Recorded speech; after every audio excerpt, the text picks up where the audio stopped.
ఒక్కసారి పల్లె గంగాధర్ రెడ్డి గారితో మాట్లాడదాం. బీజేపీ నాయకులు. ఎస్ గంగాధర్ రెడ్డి గారు, నమస్కారం అండి. నమస్కారం సార్. దాదాపు గతంలోనే నాకు తెలిసి ఒక సంవత్సరం ముందు హిండెన్బర్గ్ రిపోర్ట్ ఇచ్చినప్పుడు అప్పటికే దాదాపు ఆదాని షేర్లు కుప్పకూలడం కావచ్చు, దేశవ్యాప్తంగా కావచ్చు, లేకపోతే ప్రపంచ వ్యాపార రంగంలో ఒక పెద్ద దుమారం రేగింది. సరే, దానికి సంబంధించి సుప్రీంకోర్టులు కావచ్చు, మీ ప్రభుత్వం కావచ్చు, ఏ తప్పు చేయలేదనేటువంటి ఒక హింట్ ఇచ్చారు. కానీ ఇప్పుడు ప్రస్తుతం అమెరికా ఒక కేసు నమోదు చేసింది విద్యుత్ ఒప్పందాలకు సంబంధించి. అదాని అంటే సామాన్యమైనటువంటి వ్యక్తి కాదు. కేవలం కొద్ది పీరియడ్లోనే, చాలా తక్కువ పీరియడ్లో చాలా ఎత్తుకెదిగినటువంటి వ్యక్తిగా ఆదాని చెప్పుకోవచ్చు. అన్ని సెక్టార్స్లో, పెట్రోలియంలో కావచ్చు, విద్యుత్లో కావచ్చు, లేకపోతే రిఫైనరీలో కావచ్చు, అన్ని రంగాల్లో కూడా పెట్టుబడులు పెట్టినటువంటి వ్యక్తి ఆదాని. కానీ అన్ని ఆరోపణలు కూడా ఎదుర్కొంటున్నారు. ఈ మొత్తం వెనుక బీజేపీ సపోర్ట్ ఖచ్చితంగా ఉంది అనేది దేశవ్యాప్తంగా అన్ని ప్రతిపక్షాలు మూకుమ్మడిగా చేస్తున్నటువంటి ఆరోపణ. కేవలం ప్రతిపక్షాలు మాత్రమే కాదు, ఇతర దేశాల్లో ఉన్నటువంటి కొన్ని సంస్థలు కూడా ఇక్కడ ఉన్నటువంటి బీజేపీ పైన అదే ఆరోపణలు చేస్తున్నాయి. ఈ మొత్తం అంశాన్ని ఎలా చూస్తారు? అసలు బీజేపీకి ఆదానికి ఏదైనా సంబంధం ఉందా, లేకపోతే సంబంధం ఉంటే దాని ఎటువంటి సంబంధం, ఇటువంటి చర్చలు కూడా ఉన్నాయి. ఏం చెప్తారు మీరు? ఇంతకుముందు మన దిలీప్ కుమార్ గారు మాట్లాడినటువంటి మాటల్లో ఆయన ప్రశ్నలోనే సమాధానం ఉంది. ఆ అదాని గారు 12,000 కోట్ల పెట్టుబడులు పెట్టినప్పుడు మరి ఆ రోజు ఎందుకు మీరు మాట్లాడలేదు అనేటువంటి విషయంలో వాళ్ళు మీరు అడిగినప్పుడు, మనము పెట్టుబడులు వస్తున్నాయి, మరి ఆయన పెట్టుబడి పెడుతుంటే మనకు రాష్ట్రం అభివృద్ధి అవుతుంది అనేటువంటి విషయంలో మేము పెట్టుబడులు తీసుకున్నామని చెప్పేసి ఇంతకుముందు దిలీప్ కుమార్ గారు చెప్పిండ్రు. అదే విధంగా గోవర్ధన్ గారు కూడా చెప్పిండ్రు. గత 10 సంవత్సరాల్లో అదాని గారే కాదు, అదే విధంగా ఇక్కడ ఉన్నటువంటి మైహోం రామేశ్వరరావు కానీ, అదే విధంగా మెగా కృష్ణారెడ్డి కానీ, గత 10 సంవత్సరాల క్రితం టీఆర్ఎస్ ప్రభుత్వం రాకముందు మెగా కృష్ణారెడ్డి పరిస్థితి ఏంది, మైహోం రామేశ్వరరావు పరిస్థితి ఏంది, ఇంకా మిగతా అనేక మంది పరిస్థితి ఏంది. అనేక మంది తెలంగాణ ఉద్యమంలో పాల్గొన్నటువంటి తెలంగాణ ఉద్యమకారులు, ఎంతో మంది కాంట్రాక్టులు చిన్న చిన్నలు ఉంటే వాళ్ళందరికీ కనీసం బిల్లులు ఇవ్వకుండా వాళ్ళ ఆత్మహత్యలు కావడానికి కారణమైనటువంటి టీఆర్ఎస్ పార్టీ కూడా ఇలా ఆదాని గురించి మాట్లాడుతూ ఉన్నారు. వాళ్ళు మెగా కృష్ణారెడ్డిని ఏ విధంగా ఎంకరేజ్ చేసిండ్రు, ఏ విధంగా కాళేశ్వరం నుంచి చిన్న చిన్న ప్రాజెక్టుల వరకు ప్రతి ఒక్కటి మెగా కృష్ణారెడ్డికి ఎట్లా చెప్పిండ్రు. అదేవిధంగా మైహోం రామేశ్వరరావుకు ఏ రకంగా భూములు కట్టబెట్టిండ్రు, ఏ రకంగా మైహోం రామేశ్వరరావుని ఎక్కడున్న వాడిని ఎక్కడ తీసుకొచ్చిండ్రు, ఆయన ఆస్తిపాస్తులు ఏంది. అదేవిధంగా కాంగ్రెస్ పార్టీ ఎందుకు ఎంకరేజ్ చేసింది. ఇలా ఆదాని బీజేపీ ప్రభుత్వం వచ్చినప్పుడు వ్యాపారం స్టార్ట్ చేయలేదు. కాంగ్రెస్ ఉన్నప్పుడు 25 సంవత్సరాల కింద ఆదాని తన వ్యాపారాన్ని మొదలు పెట్టిండు. బీజేపీ ప్రభుత్వం వచ్చిన తర్వాత స్వదేశీ అంటే మన మన మన మన కాళ్ళ మీద మనం నిలబడాలా, విదేశీ కంపెనీల కంటే మన దేశంలో ఉన్నటువంటి వాళ్ళు పారిశ్రామిక ఎదగాలన్నటువంటి ఒక సంకల్పాన్ని తీసుకొని అందరినీ ప్రోత్సహించింది తప్పితే ఒక ఆదానిని లేకపోతే ఒక అంబానీని లేకపోతే ఇంకొకరిని ఎవరిని కూడా ఎంకరేజ్ చేయలేదు. అందరూ ఈ దేశంలో ఉన్న వాళ్ళు ఎదగాల, ఈ దేశానికి ఉపయోగపడాలా. కరోనా కాలంలో ఈ దేశంలో ఉన్నటువంటి అనేక మంది పారిశ్రామికవేత్తలు ఏ రకంగా సహాయం అందించారు, విదేశీ సంస్థలు ఇప్పుడు ఈ దేశంలో ఉన్నటువంటి విదేశీ సంస్థలు ఏ రకంగా సహాయం చేసినాయి మనం అందరం చూసినాం. మనకి ఏ ప్రభుత్వం చెప్పాల్సిన అవసరం లేదు, ఏ వ్యక్తి చెప్పాల్సిన అవసరం లేదు. ఎన్ని వందల కోట్లు సాయం చేసిండ్రు. ఇప్పుడు రేవంత్ రెడ్డి గారికి ఇచ్చినటువంటి సిఎస్ఆర్ కింద, కార్పొరేట్ రెస్పాన్సిబిలిటీ కింద ఇచ్చినట్టు 100 కోట్లు ఆయన తీసుకోకపోతే ఇంకో ఆయనకి ఇచ్చుకుంటాడు ఆదాని గారు. ఇప్పుడు ఆదాని గారి మీద వచ్చినటువంటి ఆరోపణలు విచారణ జరగాల, నిజానిజాలు తేలాలా, దోషిగా తేలాలా, అప్పుడు ఏదైనా జరుగుతుంది. అంతకు ముందే వీళ్ళు ఏ రకంగా మాట్లాడుతున్నారంటే ఇదేదో అయిపోయింది, ఇదేదో జరుగుతున్నది, దీని వెనుక బీజేపీ ఉన్నది, దీని వెనుక మోడీ గారు ఎందుకుంటారండి. మోడీ గారు ఎదిగినా, ఈ దేశం ఎదిగినా కాంగ్రెస్ వాళ్ళకి కన్ను కుడుతుంది. కాంగ్రెస్ వాళ్ళకి దేశం ఎదగాలంటేనే ఇష్టం లేదు. కాంగ్రెస్ వాళ్ళు ఈ దేశం ఎదిగినా, ఈ దేశంలో ఉన్నటువంటి ప్రజలు ఎదిగినా మోడీ గారు మంచి చేస్తున్నదాన్ని ఎప్పుడు ఏ రకంగా అడ్డుకోవాలి. అందుకొరకాలని 3 సార్లు కూడా ఎన్నికలు చిత్తుగా ఓడించిండ్రు. నిన్న మహారాష్ట్ర కూడా అదే పరిస్థితి వచ్చింది. తెలంగాణలో ఏదో చావు తప్పి కన్నులొట్టబోయినట్టు బీజేపీ చేసిన పోరాటంకి, టీఆర్ఎస్ చేసినటువంటి అరాచకాలకు వాళ్ళకి అడ్వాంటేజ్ కలిసి వచ్చింది తప్పితే కాంగ్రెస్ లో ఏదో మేము చేసినాము, ఏదో అద్వాని ఆదాని అనేటువంటి విషయంలో మాట్లాడుతున్నా కానీ ఇది మంచి పద్ధతి కాదు. ఎట్టి పరిస్థితుల్లో కూడా మాకు ఆదానితో ఎటువంటి సంబంధాలు లేవు భారతీయ జనతా పార్టీకి. ఆయన ఒక వ్యాపారవేత్త. ఈ దేశంలో అన్ని రాష్ట్రాల్లో అన్ని రాష్ట్ర ప్రభుత్వాలు ఉన్నటువంటి ప్రభుత్వాల ఉన్నటువంటి రాష్ట్రాల్లో కూడా పెట్టుబడులు పెట్టిండు. కేంద్రంలో కూడా ఆయన కాంట్రాక్టులు తీసుకుని ఉండొచ్చు. కానీ ఏ ఒక్క ఇల్లీగల్ గా ఆదానికి కానీ ఇంకెవరికి కానీ దేశంలో ఉన్నటువంటి భారతీయ జనతా పార్టీ ప్రభుత్వం ఇల్లీగల్ ఒక చిన్న పని చేయలేదు. ఈ 10-11 సంవత్సరాల కాలంలో ఒక చిన్న అవినీతి ఆరోపణ లేదు భారతీయ జనతా పార్టీ ప్రభుత్వం మీద. వీళ్ళు ఏదో బట్టగాల్చి మీదేయాలనేటువంటి తపన తప్పితే నిజాలు ప్రజలకు తెలుసు కాబట్టి ప్రజలు వాళ్ళందరినీ పక్కకు పెడతా ఉన్నారు. ఓకే. భారతీయ జనతా పార్టీ కానీ మోదీ గారు కానీ బీజేపీ ప్రభుత్వం కానీ ఏ రకంగా చేస్తుంది, దేశాన్ని ఏ రకంగా అభివృద్ధి చేయాలని ఆలోచన చేస్తుంది, ఈ దేశంలో ఉన్నటువంటి ప్రజల భవిష్యత్తుని ఏ రకంగా ఆలోచన చేస్తుందో ప్రజలకు తెలుసు. కాంగ్రెస్ పార్టీ గురించి మనం ఇక చెప్పుకుంటే బాగుండదు. అది దాని ప్రజలు ఆల్రెడీ తిరస్కరించినటువంటి పార్టీ, అది అవుట్డేటెడ్ పార్టీ, అయిపోయింది దాని పని, దాని గురించి ఆలోచించాల్సిన అవసరం కూడా లేదు. కాకపోతే America securities and exchange commission SEC case నమోదు చేసిన తర్వాత కూడా మీరు ఇంకా ఆదాని ఇక్కడ విచారణ జరగాలి, పూర్తిగా విచారణ జరిగి నేరస్తుడిగా నిరూపితమైతేనే తప్పు చేసినట్లు, లేకపోతే ఆదాని ఏ తప్పు చేసినట్లు కాదు అనేటువంటి వ్యాఖ్యలే చేస్తున్నారు. అంటే ఇంకా ఆదానిని వెనకేసుకొస్తున్నారా బీజేపీ వాళ్ళు? మేము చెప్పాను కదా స్పష్టంగా, ఎక్కడ కూడా బీజేపీ ఆదాని వెనకేసుకు రావడం లేదు. ఆయనే దేశంలో ఉన్నటువంటి అనేక మంది వ్యాపారస్తులు, ఆయన ఒక వ్యాపారస్తుడు. కానీ కాంగ్రెస్ లేకపోతే విచారణ జరుగుతుంది. ఆదానికి అంబానీకి ప్రత్యేకమైనటువంటి రాయితీలు ఉంటాయి, లేకపోతే వాళ్ళని ప్రత్యేకంగా చూస్తారు ఆదానిని అంబానీని అనేది దేశవ్యాప్తంగా ఉన్నటువంటి చర్చ. ఏం చెప్తారు? కూడా ప్రత్యేకమైన రాయితీలు లేవు, ఎక్కడ కూడా ప్రత్యేకమైనటువంటి వాళ్ళకి స్థానం లేదు, ఎక్కడ కూడా ప్రత్యేకంగా వాళ్ళకు బెనిఫిట్ చేసినటువంటి పరిస్థితి లేదు. ఇవన్నీ కాంగ్రెస్ పార్టీ ప్రజల్ని తప్పుదో పట్టించడానికి మాట్లాడుతున్నటువంటి మాటలు. మరి టీఆర్ఎస్ పార్టీ 10 సంవత్సరాల కాలంలో ఆదాని గారు పెట్టినటువంటి పెట్టుబడులతో ఈ రాష్ట్రంలో ఎందుకు పెట్టుబడులు తీసుకున్నారు? మొన్న రేవంత్ రెడ్డి గారు ప్రభుత్వం వచ్చిన తర్వాత ఆదాని గారి ద్వారా 12,000 కోట్ల రూపాయల పెట్టుబడి ఎందుకు పెట్టుకున్నారు ఇక్కడ? నేనేమంటున్నానంటే ఆయన ఒక వ్యాపారస్తుడు అన్ని రాష్ట్ర ప్రభుత్వాలతో, అన్ని రాష్ట్ర పార్టీలు ఉన్నటువంటి ప్రభుత్వాలతో పనిచేసుకుంటారు. అది భారతీయ జనతా పార్టీతో ఏ రకంగా మాట్లాడతారు వాళ్ళు ఏదో రకంగా బట్టగాల్చి మీదేసి ప్రభుత్వాన్ని బదనాం చేయాలా, మోడీ గారు లాంటి నిజాయితీ పరుని, దేశభక్తుని, ఈ దేశం కోసం 24 hours పరితపిస్తున్నటువంటి నాయకుడిని బదనాం చేయాలని తప్పన తప్పితే వాళ్ళకి ఇంకోటి లేదు. ఓకే. ఎస్ దిలీప్ గారు మ్యూట్లో ఉన్నట్లున్నారు, ఒక్కసారి అన్మ్యూట్ చేసి మాట్లాడతారా? దిలీప్ గారు వినిపిస్తోందా? దిలీప్ గారు ఒక్కసారి అన్మ్యూట్ చేసి మాట్లాడండి.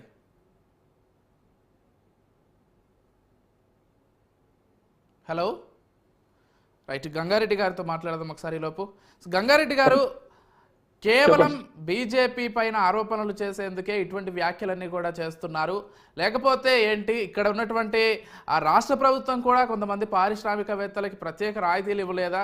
ఎందుకు ఆదాని విషయంలోనే ఇటువంటి ఆరోపణలు చేస్తున్నారు? బీజేపీని బద్నాం చేయడానికి మాత్రమే ఇవన్నీ కూడా అని చెప్తున్నారు. అంటే గత బీఆర్ఎస్ పాలన పైన, గత బీఆర్ఎస్లో ఎదిగినటువంటి కొంతమంది పారిశ్రామికవేత్తల పైన ఆయన డైరెక్ట్గా కామెంట్ చేస్తున్నారు. ఏం సమాధానం చెప్తారు దానికి? గోవర్ధన్ గారిని అడుగుతున్నారా? నన్ను అడుగుతున్నారా? గోవర్ధన్ గారు చూడండి, ఈ సందర్భంగా ఒక విషయం చెప్పాలి. దేశంలోనే మోడీ గారు ఆదానికి సంబంధించిన ప్రాంతాలలో చాలా వాళ్లకు ఫోన్లు చేసి అతని కంపెనీకి ఉపజెప్పాలనే ఉద్దేశాన్ని చాలా సార్లు మోడీ గారు ప్రయత్నం చేసిండు.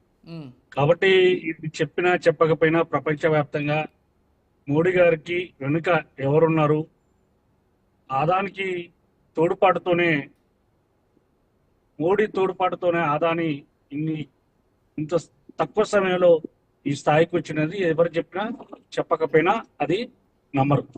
కాబట్టి సందర్భం చెప్పేది ఏంటంటే ఒకటే విషయం, మోడీ గారు ఒక రకంగా దేశ భవిష్యత్తు, దేశంలో అభివృద్ధి కావాలి, పెట్టుబడులు రావాలని చేయడంలో అది మేము హర్షిస్తాం. కానీ ఈ ఇల్లీగల్ గా చేసే కార్యక్రమాలు కానీ, ఈ డిస్టర్బ్ చేసే కార్యక్రమాలు కానీ అట్లాంటివి చేయడం వల్ల దేశంలోనే ఇప్పుడు మన అందరికీ ప్రపంచవ్యాప్తంగానే ఇబ్బంది జరుగుతుంది. కాబట్టి ఇది పూర్తి బాధ్యత బీజేపీ వహించాలి. జరుగుతున్న చర్చ అంతా పరిస్థితి వస్తుంది. సిగ్నల్ కట్ అవుతోంది. కుదిరితే కార్ కొంచెం పక్కకు ఆపుకొని మాట్లాడే ప్రయత్నం చేయండి. ఈలోపు ఒక్కసారి దిలీప్ గారితో మాట్లాడదాం. దిలీప్ గారు చెప్పండి.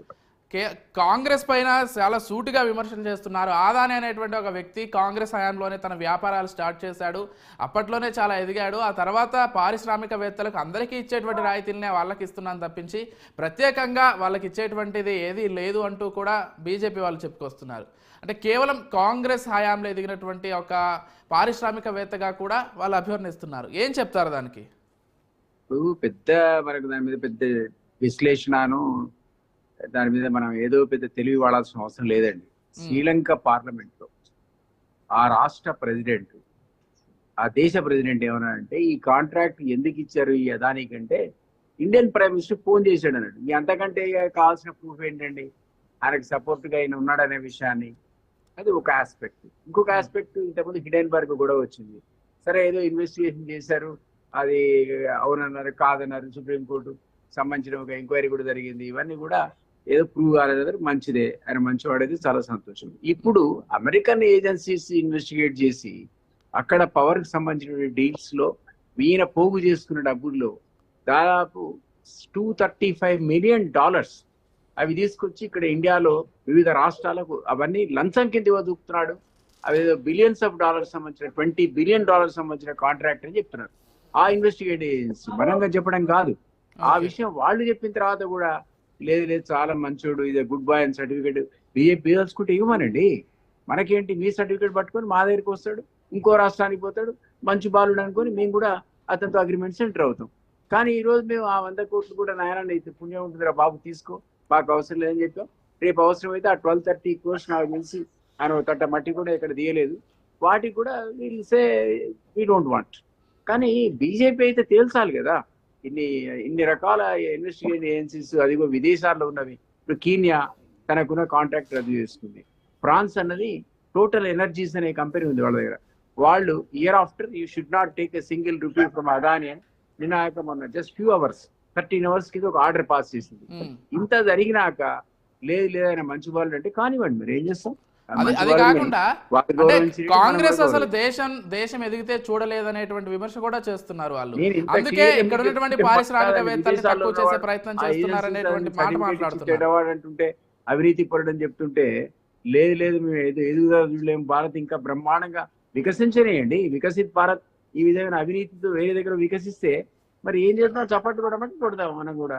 వికసిత్ భారత్ అని చెప్తుంటే ఆ వికసిత్ భారత్ కి చాలా కీలకమైనటువంటి వ్యక్తి అంబానీలు అదానీలే కావాలంటే ఆయన ఎవరి దగ్గర ఎదిగాడు, ఎవరి ప్రభుత్వంలో ఎదిగాడు, అంతకుముందు మేము ఆయనకు సపోర్ట్ ఇచ్చామా, వాళ్ళే ఇచ్చారా? ఎక్కడో చదివా అదాని స్టేట్మెంట్. బీజేపీ ప్రభుత్వంలో కంటే నా బిజినెస్ పెరిగింది, కాంగ్రెస్ హయాంలో పెరిగింది అన్నాడు ఆ మహాశయుడు. మంచిది, మీరు పట్టుకోండి. ఇప్పుడు మీరు పట్టుకొని లోపలేయండి, మమ్మల్ని తప్పట్టండి. ఈ తప్పుడు వ్యక్తికి మీరు సహకరించాలని చెప్పడానికి మీకు ఏం భయం? విదేశాల్లో ఉన్నటువంటి సంస్థలు తెలుస్తున్నాయి కదా ఇతను కరెక్ట్ పర్సన్ కాదు, ఫ్రాడ్యులెంట్ మీన్స్ తోనే కాంటాక్ట్ తీసుకుంటున్నాడని. మరి ఎందుకు మొహమాట పడుతున్నారని అంటున్నాను నేను. చెప్పండి. ఇప్పుడు పెద్దలు దిలీప్ కుమార్ గారు చెప్పిన దాంట్లో చాలా వాస్తవం ఉంది. ఎట్లా అంటే కాంగ్రెస్ ప్రభుత్వం ఉంది ఇక్కడ, కాంగ్రెస్ ప్రభుత్వం ఉన్నప్పుడు ఇప్పుడు అదానీ గారికి ఇచ్చినటువంటి కాంట్రాక్ట్లు టీఆర్ఎస్ వాళ్ళు ఇచ్చిందని చెప్తున్నారు కదా, వాళ్ళ మీద ఇక్కడ రాష్ట్ర ప్రభుత్వం వాళ్ళు అవినీతికి పాల్పడి ఇచ్చినటువంటి విషయం ఉంటే ఎంక్వైరీ చేయమని చెప్పండి. ఎంక్వైరీ చేసి మళ్ళీ ఈ ఇల్లు పెట్టించుకున్నట్టు 12,000 కోట్లలో కూడా ఇంకెవరైనా వాళ్ళ పార్టీలో ఎవరైనా డబ్బులు తిని వాళ్ళకి ఇచ్చింది ఉంటే వాళ్ళది కూడా ఎంక్వైరీ చేయమని చెప్పండి. అదేవిధంగా మెగా కృష్ణారెడ్డి కానీ మైహోం రామేశ్వరరావు విషయంలో కూడా ఆయన రేవంత్ రెడ్డి గారు ప్రతిపక్షంలో ఉన్నప్పుడు ఏ రకంగా మాట్లాడిండో ఇప్పుడు ఏ రకంగా మాట్లాడుతుండో మీరు చూస్తున్నారు. అనేక మంది బిల్డర్ల గురించి రేవంత్ రెడ్డి గారు ఏ రకంగా మాట్లాడింది, ఇప్పుడు ఏ రకంగా మాట్లాడుతూ మీరు చూస్తున్నారు. వాళ్ళకి నిజాయితీ చిత్తశుద్ధి ఉంటే ఇక్కడ ఉన్నటువంటి ఈ రాష్ట్రంలో ఉన్నటువంటి 10 సంవత్సరాల కాలం ఎదిగినటువంటి వీళ్ళ గురించి మాట్లాడమని చెప్పండి. ఆదాని వెనకేసుకొని రావడం లేదు, ఆదాని ఇచ్చినటువంటి బీఆర్ఎస్ ఇచ్చిన ప్రాజెక్టుల మీద కూడా ఎంక్వైరీ చేయమని చెప్పండి. వాళ్ళు ఇచ్చినటువంటి ప్రాజెక్టు మీద కూడా ఇంకా లోపల ఎవరైనా డబ్బులు తీసుకున్నారని కూడా అది కూడా ఎంక్వైరీ చేయమని చెప్పండి. మేము అద్దంటలేం కదా. వాళ్ళకి చిత్తశుద్ధి ఉంటే ఈ రాష్ట్రంలో అధికారులకు 1,00,000 కోట్ల కాళేశ్వరం ప్రాజెక్టు గురించి మాట్లాడినరు, ఇంకేదో మనకి ప్రభుత్వ భూములు కట్టబెట్టినని చెప్పి మాట్లాడినరు. ఇప్పటి వరకు ఒకరికైనా శిక్ష చేసిండ్రా? ఈ దొందే ఇద్దరు కలిసి చేసుకుంటున్నారు పబ్లిక్ ని. నువ్వు పిచ్చోడు అనుకుని ఇలా నిన్ననేమో రేవంత్ రెడ్డి గారు కేటీఆర్ ని పిచ్చోడు అన్నాడు, ఇయ్యాలనేమో కేటీఆర్ గారు రేవంత్ రెడ్డి పిచ్చోడు అన్నాడు. వీళ్ళిద్దరు కలిసి పబ్లిక్ లో పిచ్చోళ్ళు చేస్తారు. అది కాదండి, ఆదాని పైన ఇంత భారీ ఎత్తున విమర్శలు వస్తున్నాయి కదా, మరి కేంద్ర ప్రభుత్వం తరపున ఒక విచారణ వేసే ప్రయత్నం ఎందుకు చేయట్లేదు? కేంద్ర ప్రభుత్వంలో తరఫున విచారణ కమిటీ వేసే ప్రయత్నం ఎందుకు చేయట్లేదు మీరు నన్ను అడిగితే కాదండి. అది మీకంటే పెద్ద సీనియర్ జర్నలిస్ట్ అందరూ కూడా కేంద్రంలో అడిగిండ్రు, దానికి వాళ్ళు సమాధానం కూడా చెప్పిండ్రు. మీరు చెప్పండి, మీరు అదే పార్టీ తరపున ఉన్నారు కదా, మీరు చెప్పండి. మేము మా పార్టీ తరఫున స్పష్టంగా మా వైఖరి చెప్తున్నాం కదండి. మా వైఖరి స్పష్టంగా చెప్తున్నాం. వ్యాపారస్తులలో ఆయన ఒక వ్యాపారస్తుడు. కానీ ఆయన ఇప్పుడు దిలీప్ గారు చాలా స్వయంగా చెప్పారు కదా, శ్రీలంక ప్రెసిడెంట్ అక్కడ మాట్లాడుతూ ప్రధాని మోదీ ఫోన్ చేయడం వల్లే మేము కాంట్రాక్ట్ ఇవ్వాల్సి వచ్చిందని స్వయంగా శ్రీలంక ప్రెసిడెంట్ చెప్పాడని చెప్తున్నారు కదా. ఒకటి వీటన్నిటిగా కాంగ్రెస్ పార్టీ హస్తం కూడా ఉంటది. చైనా వాళ్ళతో కాంగ్రెస్ పార్టీ ఏం మాట్లాడిచ్చింది, శ్రీలంక వాళ్ళతో ఏం మాట్లాడిచ్చింది. ఇంతకుముందు రాహుల్ గాంధీ గారి గురించి ఒక మనమందరం కూడా నమ్మేటటువంటి ఒక ప్రపంచంలో ఎన్నికైనటువంటి పత్రిక రాసింది. ఆయనకు పెళ్లి అయింది, పిల్లలు ఉన్నారు, ఈయన విదేశాలు ప్రతి సంవత్సరం పోతాడు అని రాస్తే మనం దాన్ని నమ్మదామా? మీరు చెప్పండి. పత్రిక రాయడము ఒక దేశ ప్రెసిడెంట్ చెప్పడం ఒకటే అంటారా? అరే మీరు చెప్పండి సార్, ఆ పత్రిక కూడా సాంటిటీ ఉంది కదండి. సో మీరు ప్రతిదాన్ని సమర్థించుకుంటున్నారు ఇప్పుడు. మేము సమర్థిస్తలేం సార్. సరే, దీనికి సమాధానం చెప్పండి. రాహుల్ గురించి చర్చ పెడితే ఖచ్చితంగా రాహుల్ గురించి మాట్లాడదాం లేండి. అంటే మీరు అన్నదానికి సమాధానం చెప్తున్నాను సార్ నేను. మనము ఏది ఇప్పుడు ఆదాని గురించి చర్చ వస్తే రాష్ట్రంలో ఉన్నటువంటి పారిశ్రామికవేత్తలకు ఆ రోజు బీఆర్ఎస్ చేయలేదా అంటారు. అంటే మీరు సమర్థించుకుంటున్నట్లే కదా, ఆ రోజు మరి బీఆర్ఎస్ చేయలేదా అంటే మేము చేస్తే మాత్రం తప్పేముందనేటువంటి ధోరణిలో చెప్తున్నారా మీరు? లేదు సార్, వీళ్ళు దిలీప్ కుమార్ గారు ఏం చెప్పారంటే, ఆదాని గారు గతంలో పెట్టుబడులు పెట్టిండు టీఆర్ఎస్ ప్రభుత్వ హయాంలో అని చెప్పిండ్రు. మరి వాళ్ళు డబ్బులు తీసుకొని పెట్టుబడులు పెట్టించుకున్నారా, కమిషన్ తీసుకొని పెట్టుబడులు పెట్టించుకున్నారా, లేకుంటే వీళ్ళు వచ్చిన తర్వాత వీళ్ళలో ఉన్న మంత్రులు కానీ ముఖ్యమంత్రి కానీ కమిషన్ తీసుకొని పెట్టుబడి పెట్టించుకున్నారు ఆదానితో? దాని మీద ముందు ఎంక్వైరీ చేయమని చెప్పండి. వీళ్ళకు ఎంక్వైరీ అధికారం లేదన్నారు కదా, వీళ్ళు తీసుకున్న పెట్టుబడుల మీద వీళ్ళకైనా అధికారం ఎందుకు లేదు? ఆదాని మీద ఎంక్వైరీ కేంద్ర ప్రభుత్వం చేస్తే తర్వాత ఫస్ట్ ఇక్కడ రాష్ట్ర ప్రభుత్వం వీళ్ళని చేయమని చెప్పండి వీళ్ళు చేస్తున్న ఆరోపణలకు. ఓకే, ఎస్, ఒక్కసారి గోవర్ధన్ గారితో